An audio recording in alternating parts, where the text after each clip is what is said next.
Buongiorno e benvenuti a questa nuova edizione del TG di Prealpina.it.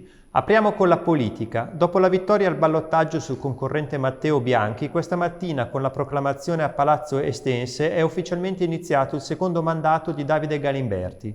Ecco il video di Stefano Benvenu dell'agenzia Blitz.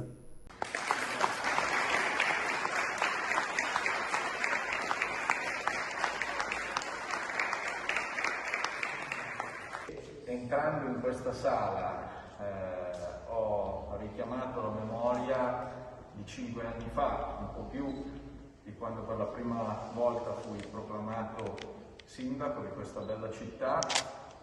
L'emozione identica, pur sapendo qual è il percorso e quali sono le attività gravose, impegnative, stimolanti,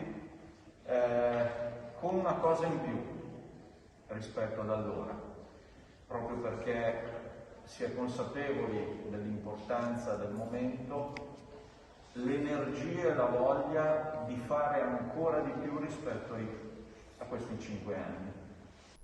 E ora la cronaca con un aggiornamento sulla tragedia che domenica a Castellanza è costata la vita a un ragazzo di appena 15 anni. Ci sono 2 nomi iscritti nel registro degli indagati per la morte del quindicenne di origini nigeriane annegato domenica in una vasca di depurazione. Sono il titolare della tintoria di via Isonzo e quello dell'azienda che si occupa del trattamento delle acque. L'ipotesi accusatoria è di omicidio colposo. La procura di Busto Arsizio intende stabilire innanzitutto se la cisterna fosse adeguatamente protetta da recinzioni che ne impedissero l'accesso. Nel caso non lo fosse, capire chi avrebbe dovuto occuparsi della messa in sicurezza dell'impianto. Un atto dovuto a garanzia quindi degli indagati stessi, che sono assistiti dagli avvocati Cristian Bossi e Luca Abbiati. È comunque indispensabile per risalire a eventuali profili di responsabilità. Ieri mattina il pubblico ministero Carlo Alberto La Fiandra ha svolto un sopralluogo con i carabinieri per avere contezza del luogo messo sotto sequestro domenica, della dislocazione degli edifici che lo compongono, della distanza tra l'abitazione della famiglia nigeriana, di cui il ragazzino era nipote, e il vascone in cui il quindicenne è affogato nel tentativo di recuperare un pallone da calcio. Restiamo alla cronaca per raccontare un singolare incidente stradale avvenuto a Varese. Ha rischiato la propria vita per salvare quella di un cervo che le si era parato davanti in mezzo alla strada. Questa mattina a Dumenza una giovane di 28 anni era in sella alla propria moto quando l'animale ha attraversato la strada. Per non investirlo la donna ha sterzato uscendo di strada cadendo rovinosamente. Sul posto, in via Europa, in località Torbera, con l'ambulanza e automedica sono arrivati i soccorritori del 118 che hanno fatto intervenire anche l'elisoccorso, levatosi in volo dall'ospedale di Como. Fortunatamente la donna non è in pericolo di vita. Ancora un incidente stradale che vede protagonista un varesino. Prima finisce contro un paletto, poi viene denunciato dai carabinieri. Brutta serata quella di lunedì per un giovane varesino. Il ragazzo si trovava a Domodossola ed era alla guida della sua utilitaria quando ha perso il controllo del veicolo e ha urtato e divelto alcuni paletti che delimitano il marciapiede di Corso di Segna. I militari hanno trovato il giovane ancora seduto nell'auto che si era fermata contro uno dei pali.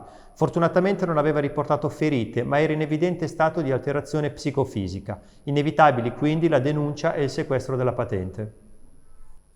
A chiudere lo sport con in primo piano il calcio.